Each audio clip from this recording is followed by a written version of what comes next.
Welcome to It's Our Time with Scott Ryan. I know what you're thinking. Where's the snappy opening credits? We love when it begins with the song I wrote. That's why people tune in. Well, I'm on the road this week.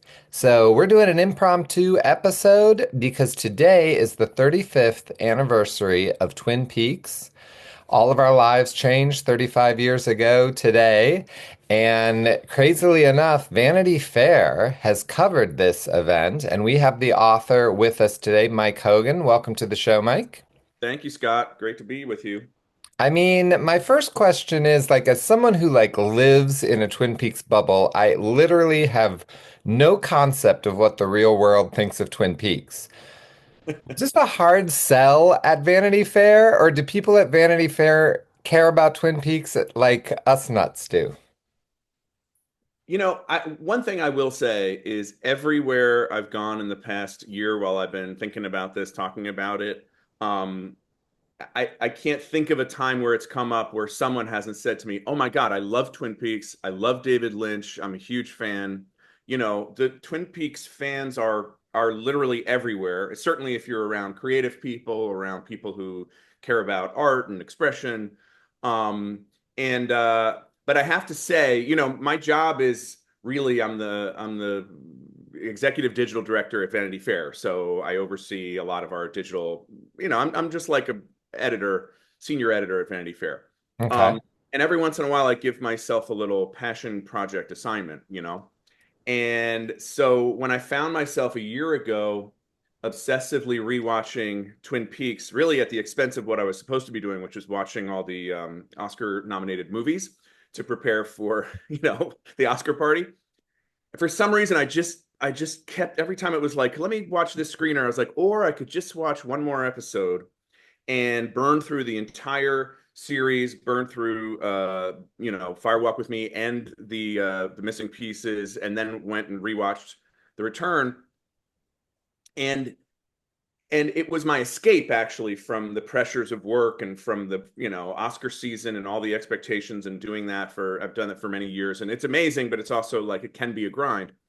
And and suddenly I realized, like, oh, I think I'm going to try to turn this into work. This will be my next passion project. But I've kind of worked on it quietly for a while, and eventually sort of came clean to my colleague who's my editor. I was like, hey, listen, I think I'm going to write something that might be a little bit involved about Twin Peaks.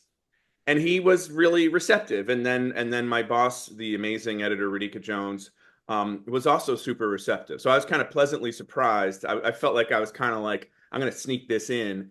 And in the end, they gave me, a lot of space this will be in the June TV issue. And it really, not that there's a centerpiece of an issue, but like this will be one of the bigger features in the issue. And I think that that really is a testament to how much people do care Well, about David Lynch.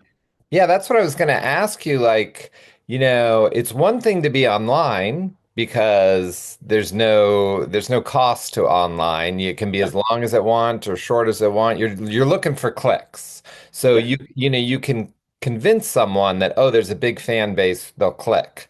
But print is a completely different monster. So how did that leap happen to getting it in the June issue? Because that's what really impressed me when you told me it was going to be in there. I was like, you're kidding me. It's going to be a paragraph. Yeah.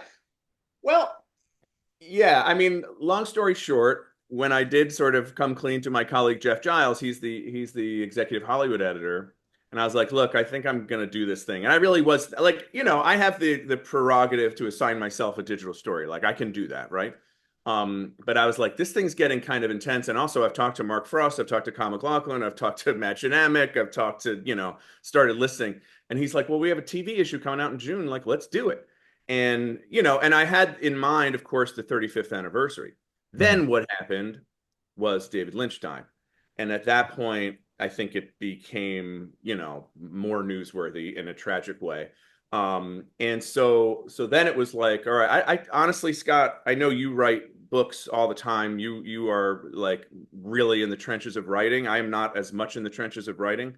I forgot how hard it is to do this. When I was in the middle of writing, I was like, I'm never going to find my way out of this maze. But as we discussed, I bit off a lot. more than I could chew, really, and wanted to find a way to tie it all together. And when I tied it all together, it was like really stubbornly at 7,500 words. I wanted it to be 6,000 words. And Radhika, again, when she read it, it was really amazing. She just was like, let's run it. It's great. Like this is good. So I feel like I had the same feeling you did, this kind of imposter syndrome of like, I love this, but probably you won't want it, right? And everybody's been really, has embraced it.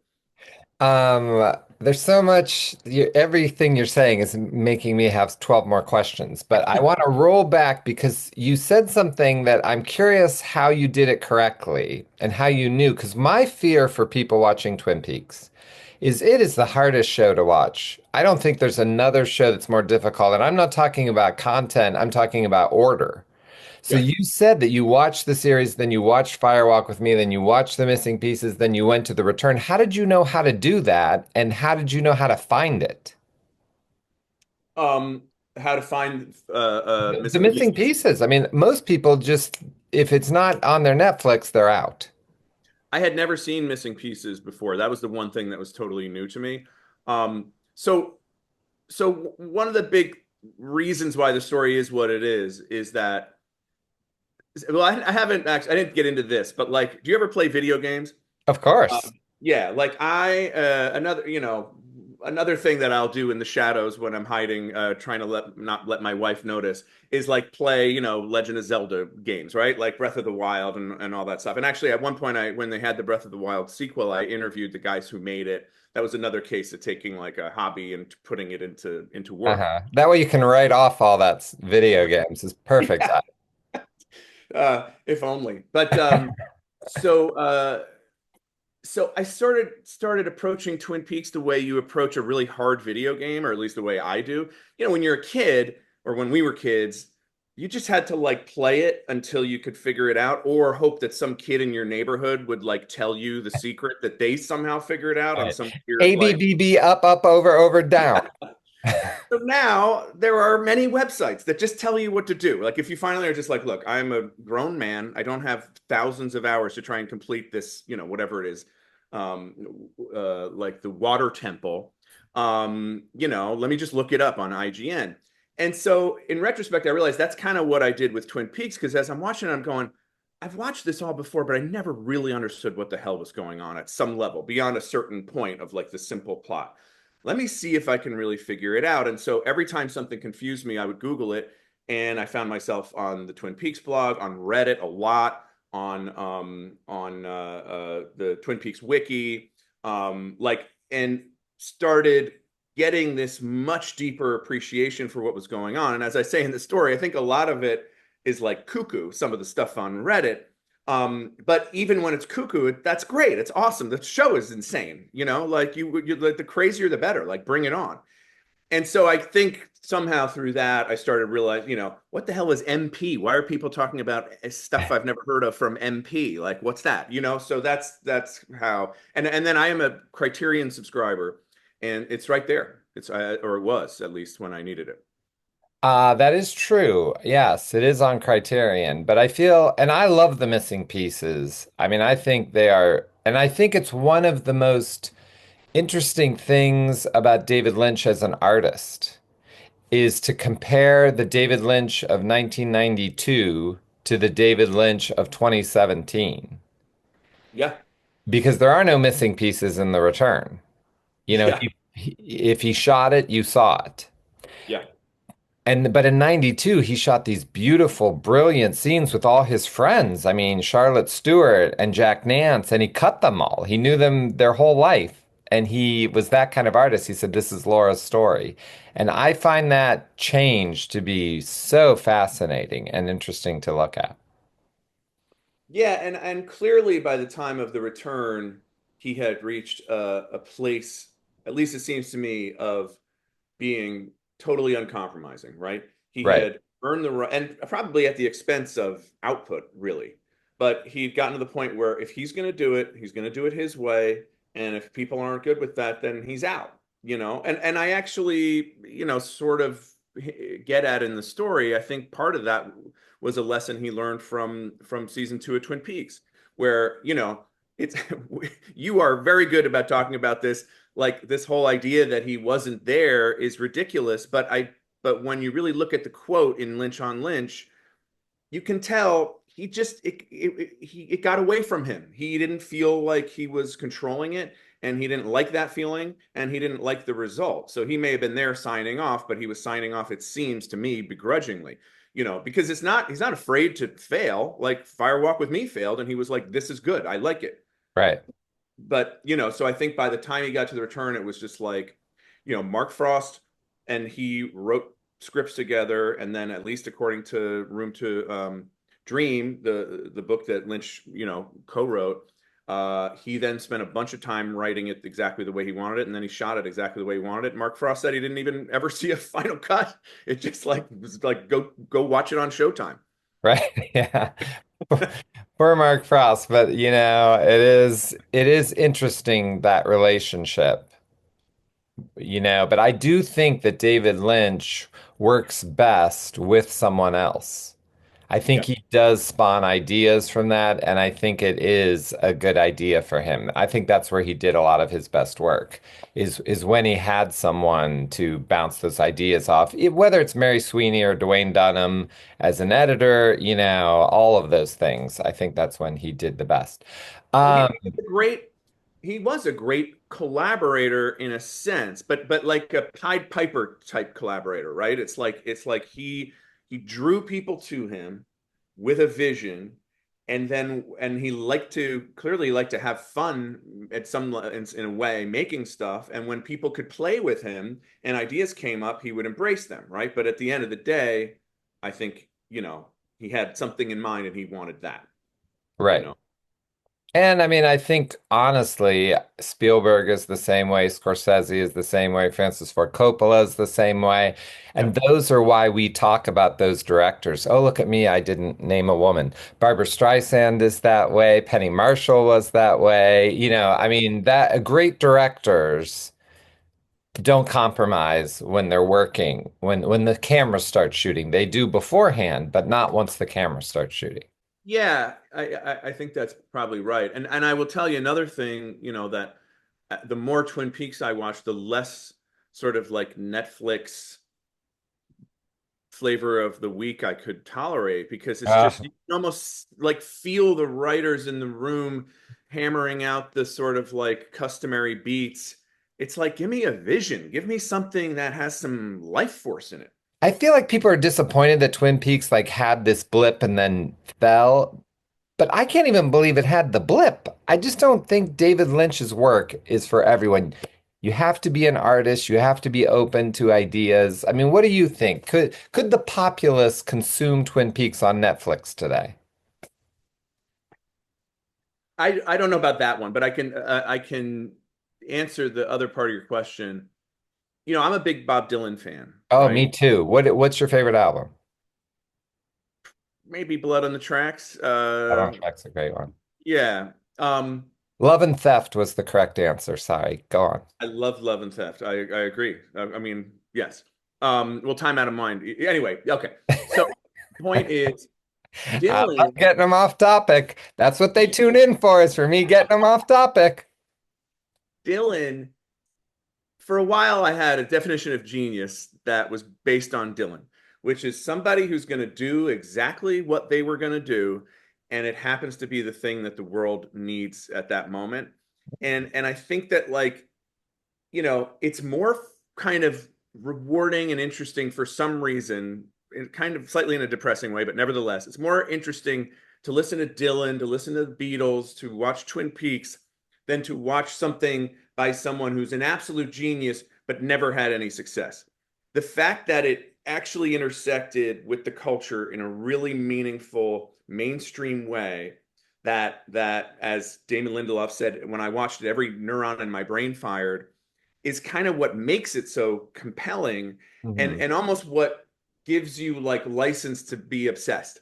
If you're just like totally obsessed with Nick Drake, at some point it's kind of like, all right, like he's fine, but why didn't he ever make it, right? Right. It's not fair. I don't think it's fair. It's just No. that's just a thing about life. It's like the alignment of some crazy person with a vision and the culture. So I feel like that is what happened. A lot of people who involved in Twin Peaks feel like networks were underestimating the intelligence of, network audiences. These days, it's hard to say anyone's underestimating anybody's intelligence, but somehow there was kismet, and I feel like that's kind of part of what makes the show so fascinating. And I think that's what makes Lynch such an inspiring figure, is that he was totally uncompromising, and he nevertheless won, you know. Right. And my favorite thing about him is he doesn't know he won. Yes. I mean, I really think he doesn't. If you listen to some of the clips in Room to Dream, or, because he did a lot of audio and in interviews, you can hear he feels his work wasn't seen. And it's like, oh my gosh, it was seen. The famous quote by Steven Spielberg telling him, look, I bet you by now, as many people have seen Jaws have seen Eraserhead. And it's probably true. And I don't know. I mean, Jaws has a little bit of a comeback at an anniversary, but Eraserhead plays every year, all the time, everywhere. Yeah. Yeah. But it's that old thing, you're only as good as your next hit. Like that's what keeps people hungry, and I think, there's something grotesque about people. I saw a video of like Frankie Valli still singing Sherry Right. Baby at like 94.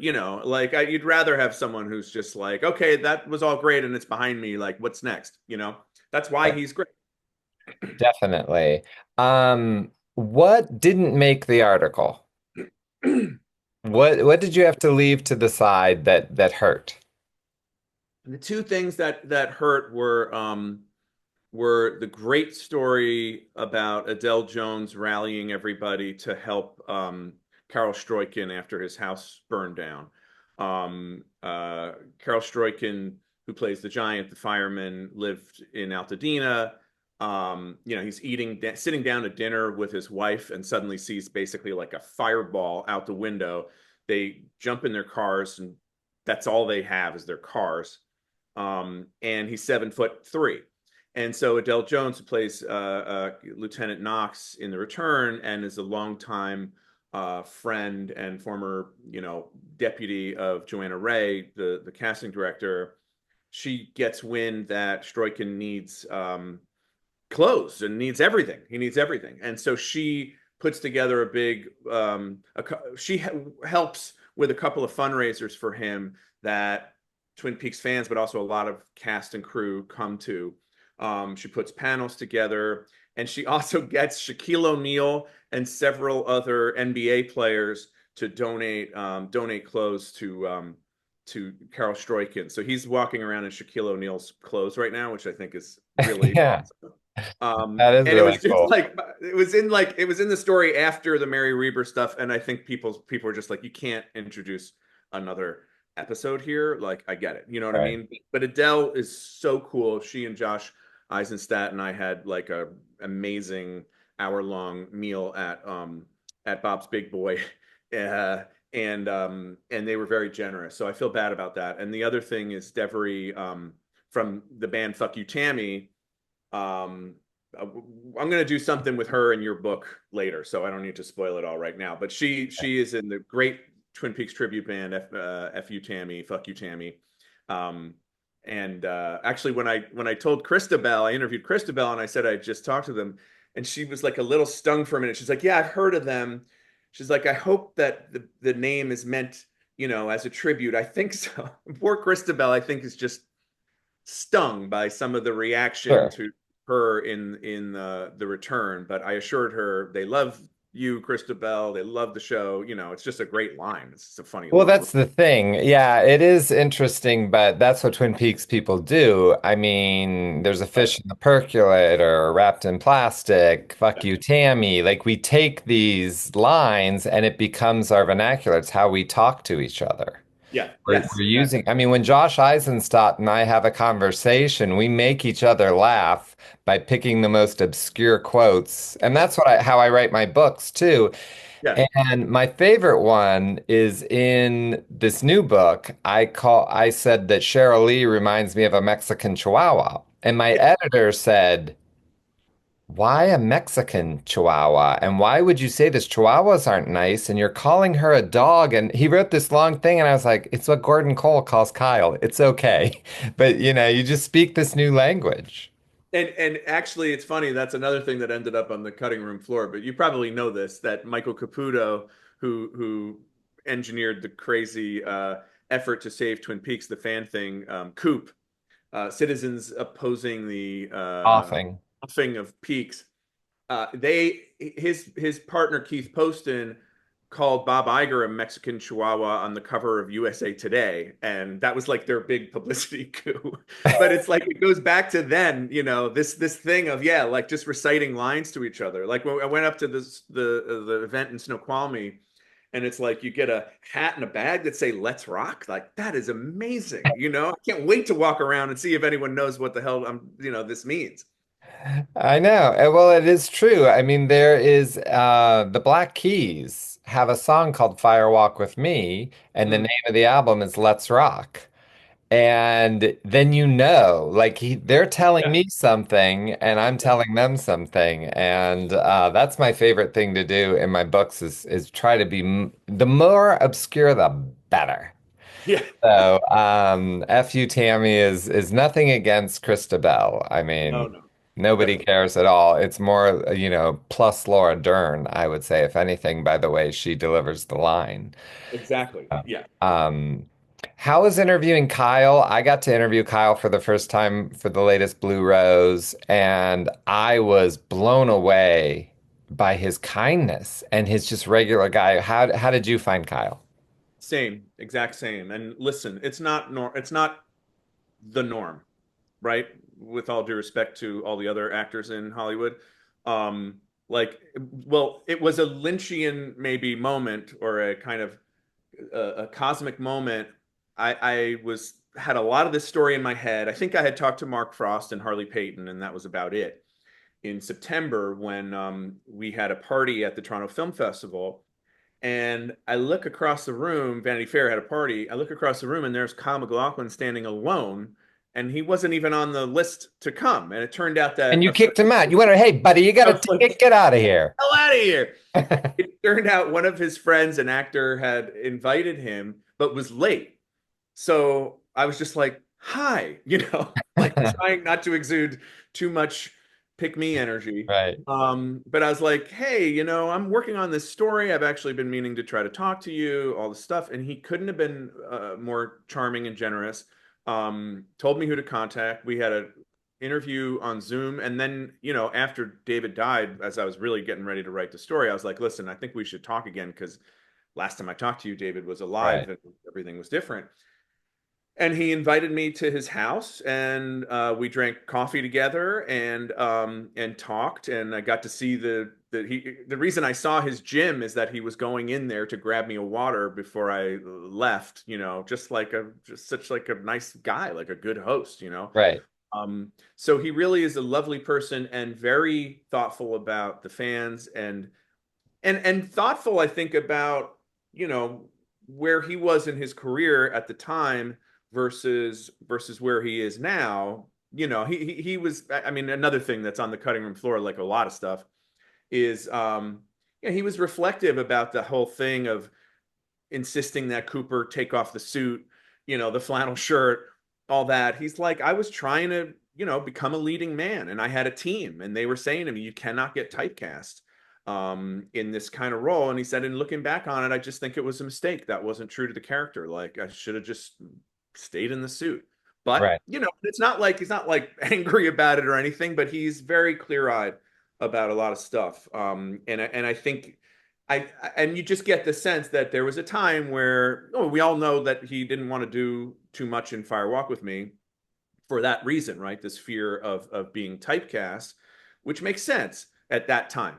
But I Mhm. think he's now at the phase of his career, and he's got a great career now and a hilarious social media presence, as I'm sure everyone watching this knows. But he can afford to be reflective and say pretty much like this is the character that I'm going to be remembered for. Like Right. this is it, and if people want to celebrate it, amazing. Like I'd love to celebrate it with them.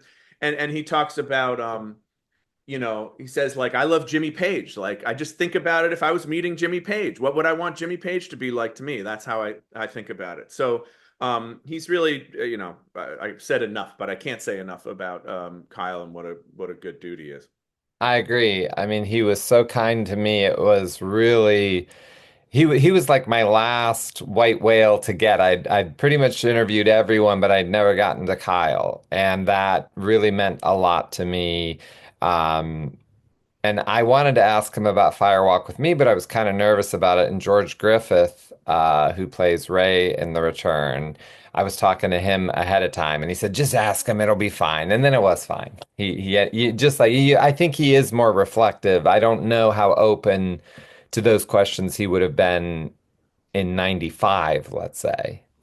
Yeah, I doubt he would have been, right? I think Uh, yes, he is he takes them as they come and he gives like very forthright answers because I think he is in a great place in his life, which Right. is And it's better that way. Like nobody, I yeah. mean, him not being in Firewalk with Me as much as they maybe wanted made it great. And that's what created the Blue Rose. And there would be no Blue Rose magazine. I mean, because I have in my Firewalk with Me book, I compare the scripts. And there was no Blue Rose. All the things, all the mystery was created because they brought in the other FBI guy to disappear. And that made a big difference in the whole show. So we have Kyle MacLachlan to thank for that. And that's like the great thing about the show is the deeper you get into it, the more you keep finding yourself thinking like, I guess it was meant to be, right? The happy accidents and the Josh Eisenstadt is really good about that. There's that paradox of where because I was like going around talking to everybody, being like, the fans seem to think that David just willed everything onto the page alone in a room, and that every single period and comma has some like deep meaning. And really, it was much more haphazard than that. And Josh is like, yes, and also it was all meant to be. Like the two things they fit together in a weird way. They certainly do. So, go ahead and promote out where can people read this and when will they be able to buy it and own it and put it with all their copies of Entertainment Weekly and hopefully the Blue Rose and wrapped in plastic and everything that we collect. Yeah, amazing. It's on vanityfair.com this morning. It will be in the June TV issue of Vanity Fair, which will come out next month. We jammed it early online to meet the 35th anniversary today. So yeah, it won't be out in print until for a little while, for until next month. But I'm excited for people to read it. And I'm doing an AMA on Reddit tomorrow at 11 a.m. So if people are part of the Twin Peaks subreddit, I will be there answering questions. All right. Well, And thank Scott, let me say before we finish that I'm incredibly grateful to you for all of your help and guidance, and especially on involving Cheryl Lee. And You just really helped me understand the phenomenon and what her experience with the fans is in a really great way. And you are so quotable that at one point I said to the editor I work with, I was like, we can't have multiple pull quotes by Scott. I know he's very quotable, but like it's Wait a only minute. one. Yes, we can. It's like one pull quote per person, please. It was I mean, we can. But I will maybe say the that collector's edition. it is, thank you very much for putting me in the article. But to be honest, I don't ca I never read anything except Cheryl Lee's friend, Scott Ryan. That's the only part of the article I've read. I can't get past that part. I mean, I'm considering having it blown up as wallpaper. Yeah, great. I'm going to contact Cheryl Lee and say, this says Vanity Fair says we're friends. So my birthday party is Yeah. starting at 8. We're going to go. It's just going to be you and me. So thank you. It was so much fun and you really did it. Like I'm pretty I don't know, it's hard to please me when I'm reading about Twin Peaks. Put it that way. Normally I'm like, but I mean this is a tale. I hope everyone treats it like an episode of Twin Peaks and sit down, read it. Don't do something else. Let it pour over you. Like I read it at night and went through it and it just really washed over me. It is good. So I hope everyone reads it and enjoys it. Thank you so much, Scott. I really appreciate this. All right, and happy birthday to Twin Peaks. This is a great thing to do. For those of you in Chicago, it starts on April 11th. I'll be there from April 11th to April 20th. Come out and watch a David Lynch movie, hear an interview with an editor or an actor. We'll have books for sale, and maybe I'll just make everyone keep clicking on the article to get Vanity Fair's hits up so high that they'll be like, we got to do more Twin Peaks. All right. Well, that was our time with Scott Ryan. Hope you had a good time.